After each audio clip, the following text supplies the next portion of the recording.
स्वप्न में क्या, उनकी तो स्थिति में ही वृंदावन रहता था। हितरवंश महाप्रभु प्रकट हो गए उनके लिए। श्री हित संप्रदाय में 3 आचार्य ऐसे हुए जो सशरीर वृंदावन के निज निकुंज में प्रवेश कर गए। एक तो श्री सेवक जी महाराज और श्री हितरवंश महाप्रभु जी महाराज और श्री ध्रुवदास जी महाराज, आप तीनों ब्रज की कुंजों में ही प्रवेश कर गए, फिर कभी नहीं मिले किसी को। उनमें एक सेवक, अब सेवक जी का चरित्र सुनो, कितना सहज सरल चरित्र। जबलपुर के पास गाड़ा गांव में आपका जन्म हुआ। आपके एक मित्रवत भ्राता थे, उनका नाम था चतुर्भुज दास। और ध्यान से सुनना, आपका पूर्व का नाम था दामोदर दास, सेवक जी का। तो दामोदर दास और चतुर्भुज दास, आप में भक्ति के लक्षण तो थे, लेकिन कोई पथ दिखाने वाला नहीं था। एक बार कुछ रसिकों की टोली जबलपुर आई और जबलपुर से आपके गांव की तरफ आई। वहां पूछा, भैया प्राचीन काल में ऐसे होता था, संत जन ऐसे भ्रमण करते थे और पूछते थे, हाँ भाई इस नगर में भक्त कौन है? बोलते वो भक्त है। तो उसके घर बिना निमंत्रण बिना सूचना पहुंच जाते। वहां व्यवस्था होती थी, जैसे आज के घरों में बेटी का कमरा, बेटा कमरा, मेरा कमरा, इसका कमरा, ठाकुर जी का कमरा, सब बना।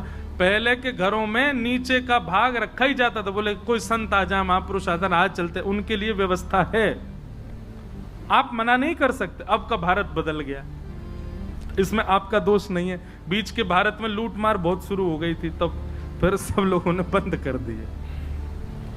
तो संत जनों ने पूछा, हाँ भाई इस गांव में कोई भक्त है? बोले हाँ, वो दामोदर दास और चतुर्भुज दास, उनके यहाँ चले जाओ। संत जन सब वहां पहुंच गए, वहां बैठ गए, कीर्तन होने लगा, सत्संग होने लगा। और सत्संग होते होते होते होते होते जैसे ही अंतरंग लीला में पहुंचे, रास की चर्चा होने लगी, श्री जी के रूप की चर्चा, लाल जी के भाव की चर्चा, मान लीला और ठाकुर जी की रास लीला, ठाकुर जी की विविध विविध लीलाओं पर जब चर्चा प्रारंभ हुई, तो दामोदर दास और चतुर्भुज दास दोनों के नेत्र सजल होने लगे और दोनों के मन में भाव आया। बोले यही रस तो हमको चाहिए जिसके लिए हम तड़प रहे हैं। हमें तो भक्त भी अलग अलग प्रकार के होते हैं महाराज जी। कई भगत हैं, उनको केवल नियम ही नियम बता दो। हाँ भाई सुबह 4 बजे उठ जाएंगे, क्या करना, फिर धूप बत्ती दिखा दें, फिर क्या करना है, तो चावल को भोग लगाना हो, बृहस्पतिवार को या को भोग लगाना हो, बाद या कर, नियम कितने करवा लो, उसको भाव और कथा से कोई मतलब नहीं, नियम करवा दो बस, उसको नियम से ही मतलब। दूसरे प्रकार के भक्त कैसे होते हैं, वो केवल मंदिर इसलिए जाते हैं उनके काम बन जाएं, वो भी भक्त है। ऐसे भक्तों के, पर यहां इस सभा में जो बैठे हैं और या वृंदावन के उपासक हैं, उन भक्तों का एक ही काम कि बस प्रिया लालजू की रस चर्चा सुनाओ। हमें ना पुण्य चाहिए, ना हमें कोई कामना की पूर्ति चाहिए, ना कुछ चाहिए, बस प्रिया लाल जी की नित्य लीला, अंतरंग लीला सुनाओ, वही में हमको सुख है। वही स्थिति थी श्री दामोदर दास जी की और चतुर्भुज दास जी की। आप दोनों ने संतों के चरण पकड़े, बोले ये रस कहां से मिला आपको? बोले अरे भैया कहा बताएं, वृंदावन में श्री राधा वल्लभ लाल जी को जिन्होंने प्रकट कियो, वृंदावन को जिन्होंने सुव्यवस्थित कियो, ऐसे श्री हितरवंश महाप्रभु, ये रस तो हमने बिंदु दई है, वो तो साक्षात खान है ऐसे रस की। बस हितरवंश महाप्रभु की चर्चा सुनते सुनते दोनों ने अपने चित्त में महाप्रभु जी की छवि बना ली। ऐसे नेत्र हैं, ऐसी नासिका, ऐसे बोलते हैं, ऐसे चलते हैं, ऐसे सेवा करते हैं, ऐसे भाव। और आप दोनों के चित्त में आई कि भाई बस अब तो वृंदावन जानो और श्री हितरवंश महाप्रभु से दीक्षा लेके आनी। संत जन तो वहां से प्रस्थान कर गए, पर आप दोनों के चिंतन करते करते करते करते घर के कार्य इतने पड़ गए कि 3 महीना बीत गए और दोनों वृंदावन नहीं गए। 3 महीने बाद वही संतन की टोली फिर आई गांव में, और महाराज दोनों ने बड़ा स्वागत किया, व्यवस्था करी, सब अनुकूल कर दियो। आज जब सत्संग प्रारंभ भयो, रस नहीं आ रहा है, भाव नहीं आ रहा है। चतुर्भुज दास, दामोदर दास बोले जय जय वादना जैसी रस चर्चा करो ना, संत जन बोले अब समुद्र ही सूख गयो तो रस चर्चा कहा सुना मैं। दामोदर दास चतुर्भुज दास बोले मतलब? बोले श्री हितरवंश महाप्रभु जी लीला में प्रवेश कर गए और जैसे ही ये बात सुनी लीला प्रविष्ट हो गए महाप्रभु। बहुत ध्यानपूर्वक सुनिएगा, वो हुआ जो कोई सोच नहीं सकता। जैसे ही कहा कि भैया राजभोग कराई, श्री राधा वल्लभ लाल जी को राजभोग धरा करके, राजभोग पधरा करके और फिर श्री लाल जी की आरती आदि करके और बस कुंज में गए और फिर महाप्रभु जी को खूब ढूंढा और नहीं मिले। मानसरोवर जायो करते, श्री हितरवंश महाप्रभु का ध्यान स्थान, मानसी स्थान श्री मानसरोवर। कोई नहीं गए हो तो वृंदावन अब के जाओ तो राधा रानी मानसरोवर, आप सब तो गए होंगे, पर जो लोग नहीं गए, वृंदावन से यमुना जी पार करके पल्ली तरफ वहां श्री राधा रानी मानसरोवर स्थान है, वहीं श्री हितरवंश महाप्रभु विराजते। बोले सेवा करके बस मानसरोवर गए और वहीं जाकर के नित्य लीला में प्रवेश कर गए, अंतर ध्यान हो गए, कुंज में गए फिर मिले नहीं। ये चर्चा जैसे ही सुनी, दामोदर दास और चतुर्भुज दास पछाड़ खा करके गिर गए, रुदन करने लगे, अपने हृदय को बार बार मलने लगे। बोले हमने तो विचार किया था कि हम वृंदावन जाएंगे, श्री महाप्रभु जी से अनुग्रहित होकर के आएंगे, दीक्षा प्राप्त करके आएंगे, ये संभव नहीं हो सकता। अरे हम क्यों विलंब में पड़ गए, हम क्यों गृह कार्यों में रुक गए, हम क्यों नहीं गए महाप्रभु जी के पास।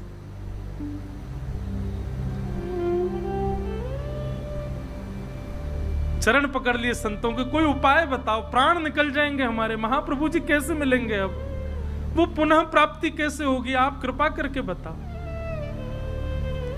संत जन बोले अब तो वो निधि प्रदान कर गए वृंदावन को, अब बस उन्हीं की रसवाणी वहां चलती रहे, वही कुछ सुन लो भैया। अब महाप्रभु जी तो लीला में प्रवेश कर गए। बोले आप उपाय बताओ ना, कैसे अब कुछ करो ना, कैसे हो सके, कोई तो उपाय होगा। बोले अरे भाई जो लीला में प्रवेश कर गए वहां के लिए कहां उपाय बताऊं। अब एक संत बोले एक उपाय है। क्या? श्री महाप्रभु जी के बाद में उनके आसन पर उनके प्रथम पुत्र श्री वनचंद्र जी विराज रहे हैं। आपकी यदि इच्छा हो तो भैया वो पुत्र पिता के समय ही होता है और उन्होंने भी खूब रस विस्तार किया है।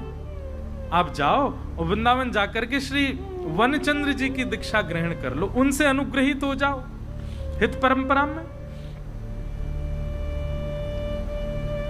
चतुर्भुज दास जी बोले अब तो मैं बिल्कुल विचार ही नहीं करूं, मैं अभी वृंदावन जाऊंगा। चल भाई दामोदर दास अभी चलें, अभी जाके वनचंद्र जी से दीक्षा लें।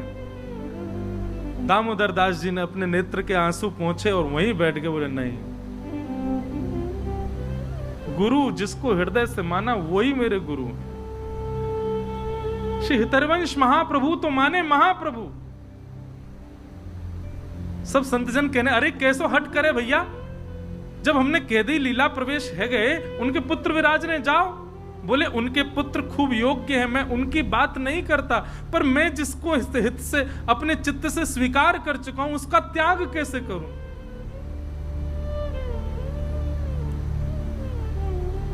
अरे मैंने सुना है कि भक्त की भक्ति के बल से भगवान प्रकट हो जाते हैं, क्या शिष्य की भक्ति के बल से गुरु प्रकट नहीं होंगे?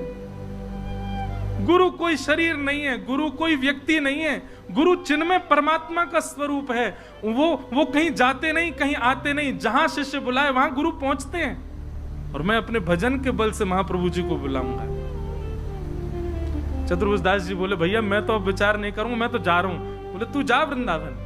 चतुर्भुज दास जी वृंदावन चले गए, लेकिन श्री दामोदर दास जी वहीं बैठ गए और वहीं बैठ करके 7 दिन का अनशन ग्रहण कर लिया। बोले महाप्रभु जी 7 दिन में प्रकट हो जाओ, नहीं तो मैं प्राण त्याग दूंगा।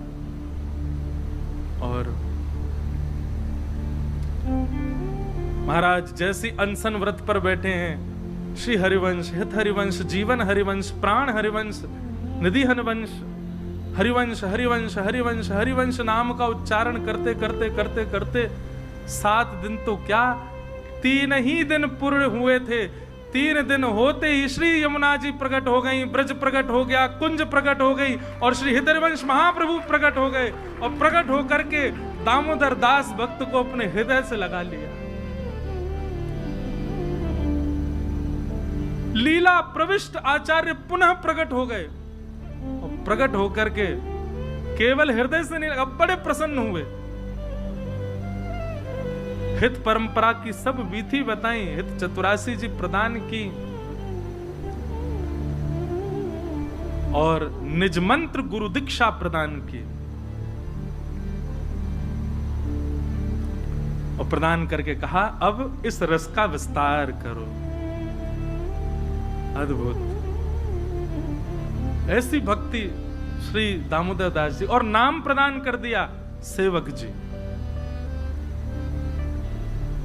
आपने हित चतुरासी जी का पाठ किया, हित परंपरा का इतना चिंतन किया कि उसके बाद श्री दामोदर दास जी सेवक जी ने महाप्रभु जी के ऊपर एक संपूर्ण ग्रंथ की रचना कर दी, जिसको सेवक वाणी कहते हैं। अभी तक वृंदावन नहीं गए थे, क्योंकि वृंदावन तो वहीं प्रकट हो गया, महाप्रभु जी प्रकट हो गए, दर्शन दे दिए। चतुर्भुज दास जी दीक्षा लेकर के वनचंद जी से वापस आए। वापस आकर के देखा तो महाराज ये तो हरिवंश परंपरा का माथे पर शीश पर तिलक विराजमान और राधा वल्लभ हरिवंश कहते घूम रहे हैं। चतुर्भुज दास जी बोले हे दामोदर दास, हम तो दीक्षा ले आए। बोले मैंने भी ले ली। किन से? बोले श्री महाप्रभु जी, हरिवंश महाप्रभु आए, आकर के दीक्षा दे के गए।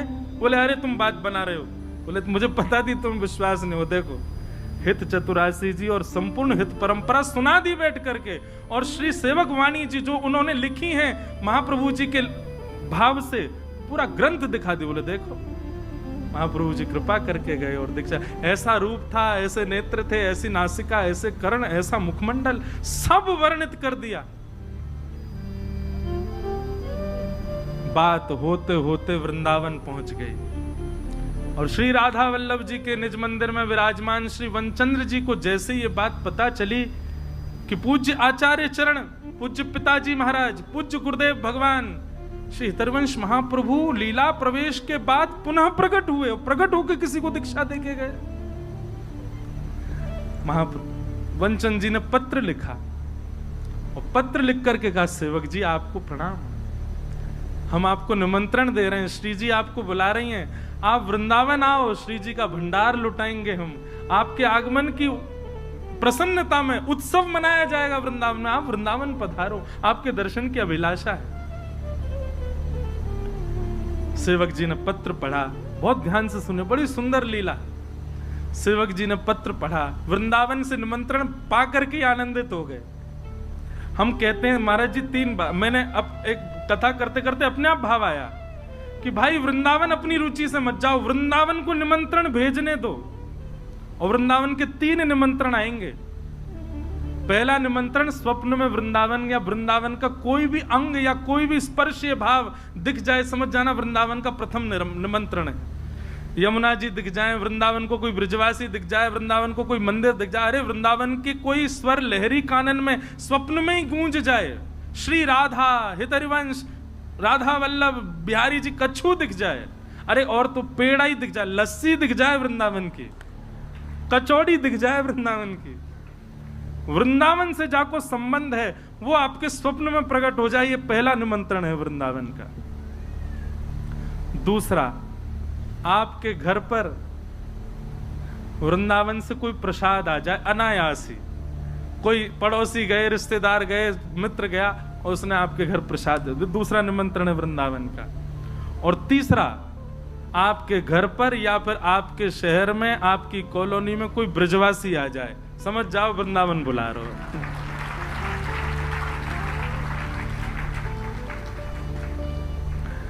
सेवक जी महाराज को पत्र आया श्री वनचंद्र जी का, स्वप्न में क्या, उनकी तो स्थिति में ही वृंदावन रहता था, हरिवंश महाप्रभु प्रकट हो गए उनके लिए, पत्र आ गया। बोले अब नहीं, लेकिन सेवक जी को केवल एक ही चिंता थी कि कहीं इन्होंने जो लिखा है मेरे जाने से ये लुटावेंगे उत्सव, वो उनको स्वीकार नहीं था।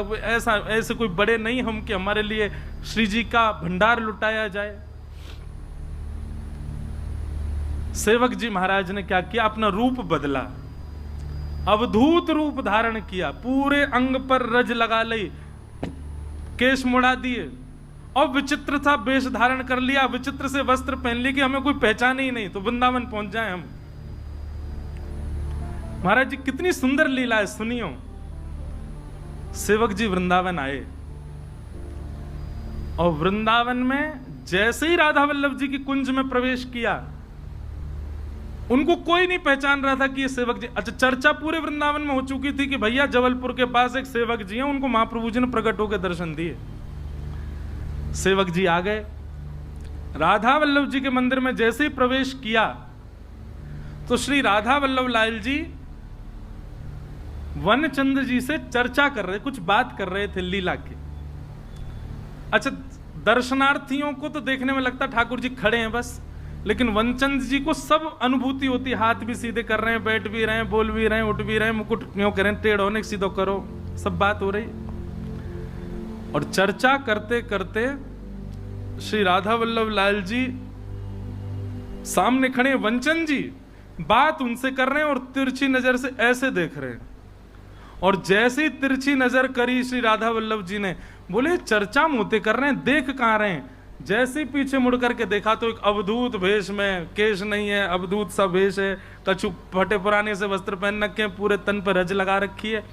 जैसे ही रूप देखा, वनचंद जी ने ठाकुर जी को देखा, बोले ठाकुर जी दृष्टि से किसी को नहीं देखते, ठाकुर जी तो वही को देखें जो सेवा में खड़ो हो, और सेवक जब सामने ठाकुर जी किसी को नहीं देखते, ये किसको देख रहे हैं। जैसे ही देखा ठाकुर जी देख रहे हैं, तुरंत समझ गए, बोले कि ये सामान्य नहीं हो सकते। और इस वक्त पृथ्वी पर असामान्य केवल एक है, वो है सेवक जी महाराज। वनचंद जी को विश्वास हो गया यही सेवक जी हैं। तुरंत दौड़े मंदिर से और दौड़ करके गर्भगृह से अपरस की अवस्था में ही दौड़ करके गए और जाकर के श्री सेवक जी महाराज को हृदय से लगा लिया। सेवक जी बोले, जय जय, आपको कैसे पता चला कि मैं हूं। बोले उनने बतायो, और जैसे कही उनने बतायो, सेवक जी के नेत्र सजल हो।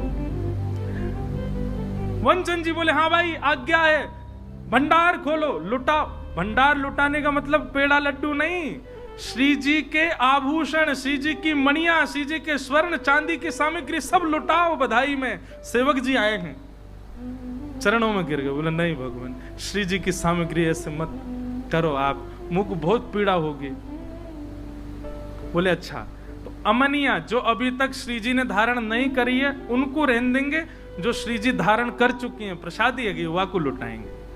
और महाराज पूरे वृंदावन में उत्सव भयो, सेवक जी के आगमन को लुटाए गए। महाराज वनचंद जी छतरीन पर चढ़ चढ़ के लुटा रहे हैं, सेवक जी महाराज वृंदावन पधारे। वर्णन आता है कि श्री सेवक जी वृंदावन आए और वृंदावन में बड़ा रास मंडल दर्शन करियो, और श्री बड़ा रास मंडल पर विराजे। आप 6-7 दिन ही वृंदावन में रह पाए। महाराज जी उनको जो लीला थी वह इतना विरह हो रहा था, इतना मतलब असाधारण सी स्थिति उनकी हो रही थी कि वे रोक नहीं पा रहे थे स्वयं को। अब इसमें ऐसा कह लो कि वो नहीं रुक पा रहे थे, पर हम तो ऐसा कहेंगे कि श्री जी को मन ना लग रहा, बोले लाओ इनको कुंज के अंदर भीतर, अब ये बाहर बढ़िया नहीं लग रहे हैं। वहीं बड़ा रास मंडल यमुना के तट पर बैठे बैठे श्री एक दिन, बस सप्ताह ही बीते थे वृंदावन में, सप्ताह ही हुए थे, एक हफ्ता ही निकला था। एक दिन उठ करके गए और वहीं सामने एक कुंज थी, उस कुंज में प्रवेश कर गए और श्री सेवक जी महाराज भी लीला प्रविष्ट हो गए। बोले श्री राधा वल्लभ लाल की, श्री हितरवंश महाप्रभु की, श्री सेवक जी महाराज की, श्री ध्रुवदास जी महाराज की जय जय श्री राधे। श्री हरिवंश गुसाई भजन की रीत सकृत को जानिए, हरिवंश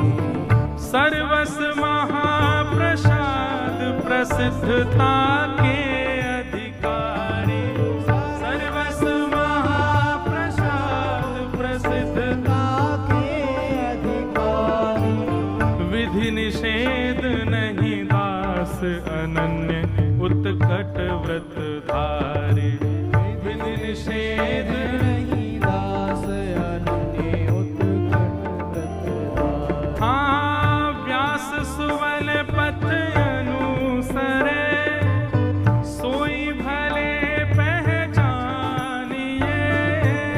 व्यास सुवन पथ अनुसरे, सोई भले पहचानिए। हाँ श्री हरिवंश गोसाई भजन की रीत सकृत हो जानिए।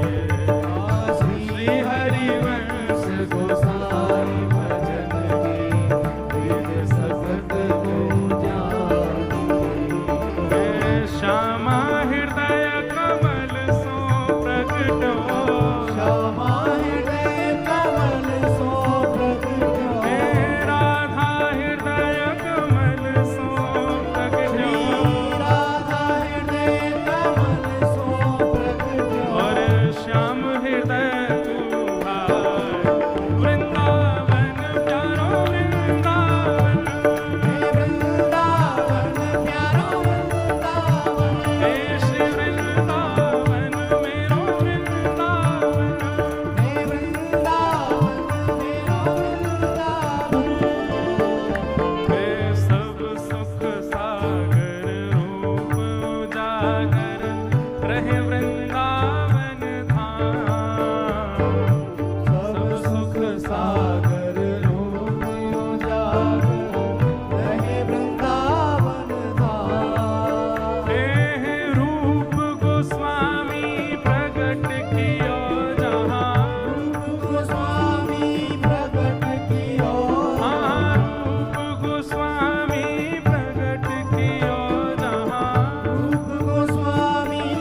नाथ जी को नाम रज के नायले में अरे ने भाव दे लो हमारो लाला तुम्हारे यहाँ बैठो भैया भाव दे गाओ अरे बड़ो प्यारो गोपीनाथ बड़ो प्यारो गोपीनाथ मधु पंडित जिन कंठ लगायो मधु पंडित जिन कंठ लगायो श्री मधुसूदन जिन कंठ लगायो श्री मधुसूदन जिन कंठ लगायो और है रही जय जयकार वृंदावन प्यारो वृंदावन वृंदावन प्यारा वृंदावन देश वृंदावन मेरो वृंदावन वृंदावन मेरो वृंदावन मधु पंडित जिन कंठ लगायो मधु पंडित जिन कंठ लगायो और है रही जय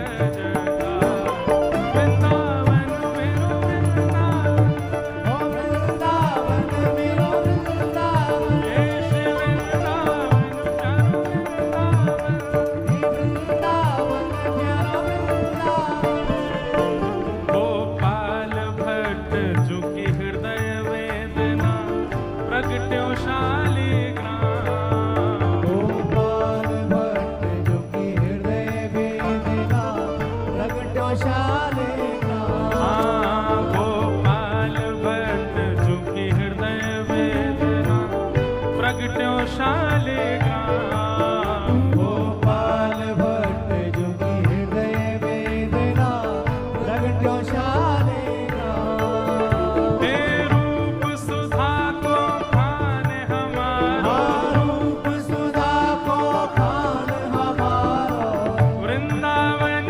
में सब ते न्यारो वृंदावन में सब तेरा रूप सुधा को खान हमारो रूप सुधा को खान हमारो ओ प्यारो राधा रमण झूला वृंदावन प्यारो वृंदावन वृंदावन प्यारो वृंदावन हे श्री वृंदावन मेरो वृंदावन वृंदावन मेरो वृंदावन रूप सुधा को खान हमारो रूप सुधा को खान हमारो प्यारो राधा रमण झूला वृंदावन प्यारो वृंदावन प्यारो वृंदावन हे श्री वृंदावन मेरो वृंदावन वृंदावन मेरो वृंदावन भाव से कहियो आतुर हित हरिवंश पुकारो राधा राधा आतुर हित हरिवंश पुकारो राधा राधा हे प्यारो राधा राधा राधा राधा हे सघन कुंज यमुना तट आयो सघन कुंज यमुना तट आयो सघन कुंज वृंदावन आयो सघन कुंज वृंदावन ओ आयो मदन टेर वृंदावन आयो मदन तेर वृंदावन आयो तो जिनकी रस चर्चा सुनी है आज उनको विराम दे रहे हैं बड़े भाव से हे मदन टेर वृंदावन आयो मदन तेर वृंदावन ओ आयो प्यारो राधा वल्लभ लाल वृंदावन प्यारो वृंदावन वृंदावन प्यारा वृंदावन हे श्री वृंदावन मेरो वृंदावन वृंदावन मेरो वृंदावन मदन टेर वृंदावन आयो मदन टेर ओ प्यारो राधा वल्लभ लाल वृंदावन मेरो वृंदावन वृंदावन मेरो वृंदावन श्री वृंदावन मेरो वृंदावन हे वृंदावन मेरो वृंदावन हे जुगल किशोर को लाड़ लड़ायो नवल कुंज ही अमाओ जुगल किशोर को लाड़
जीवन करत बिहार।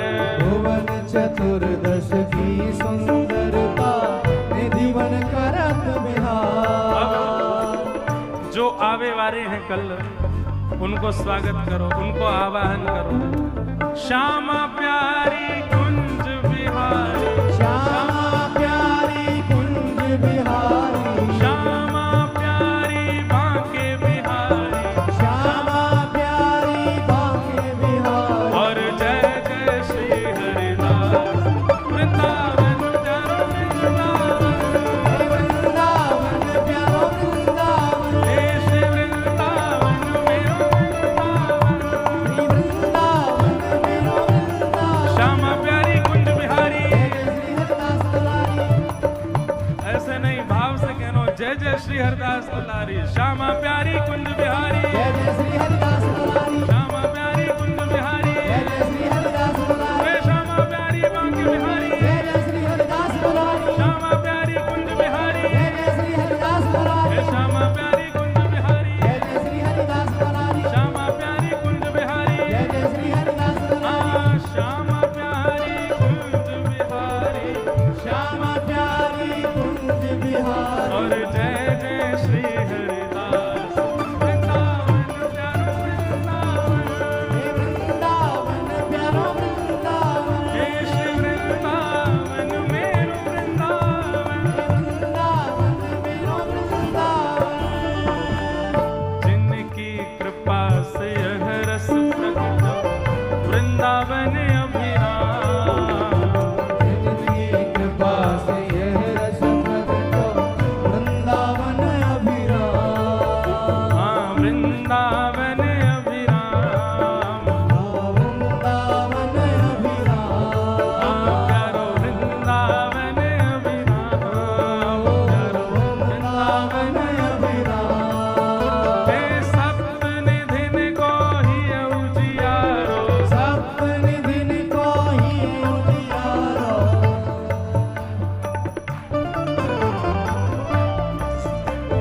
जिनकी कृपा से यह रस प्रगटो वृंदावन अभिराम।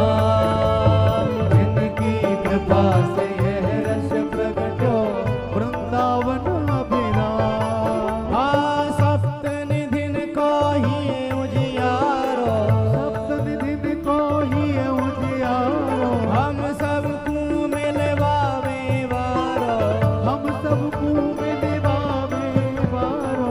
देखो व्यासपीठ पे बैठावे को अधिकार भी सुखदेव जी को, उतारवे को भी सुखदेव जी को। जय हो। हाँ ये बात भी देखिए, लोकेश भैया बात तो बढ़िया कर रहे हो कि नचावे को अधिकार भी सुखदेव जी को, व्यास को और कोई नहीं नचा सके। सप्त निधिन को ही उजियारो, सप्तनिधिन को ही उजियारो। हे हम सबको मिलवावे वारो। हम सबको मिलवावे वारो। श्री राधा बिहारी जी को अति ही प्यारो, श्री राधा बिहारी जी को अति ही प्यारो। हाँ सरस बिहारी जी को अति ही प्यारो। सरस बिहारी जी को अति ही हे प्यारो। हमारो गिरधर लाल वृंदावन प्यारो वृंदावन, वृंदावन प्यारो वृंदावन। हे श्री वृंदावन मेरो वृंदावन। श्री वृंदावन मेरो वृंदावन। सरस बिहारी जी को अति ही प्यारो, सरस बिहारी जी को अति ही प्यारो। श्री सरस बिहारी जी को अति ही प्यारो। सरस बिहारी जी को अति ही हे प्यारो। हमारो गिरधर लाल वृंदावन प्यारो वृंदावन, हे वृंदावन प्यारो वृंदावन। हे श्री वृंदावन मेरो वृंदावन। श्री वृंदावन मेरो वृंदावन। जय जय राधा वल्लभ हित हरिवंश, राधा वल्लभ हित हरिवंश। जय जय राधा वल्लभ श्री हरिवंश, राधा वल्लभ श्री हरिवंश। जय जय श्री वृंदावन श्री वनचंद, जय श्री वृंदावन श्री वनचंद। जय जय श्री वृंदावन श्री वनचंद, जय श्री वृंदावन श्री वनचंद। ओ जय जय राधा वल्लभ। देखो जय जय नीचे आ जाऊंगा, आप सब कूद सको। कैच कैच करवे को अधिकार में रहो बस। हो जय जय राधा वल्लभ।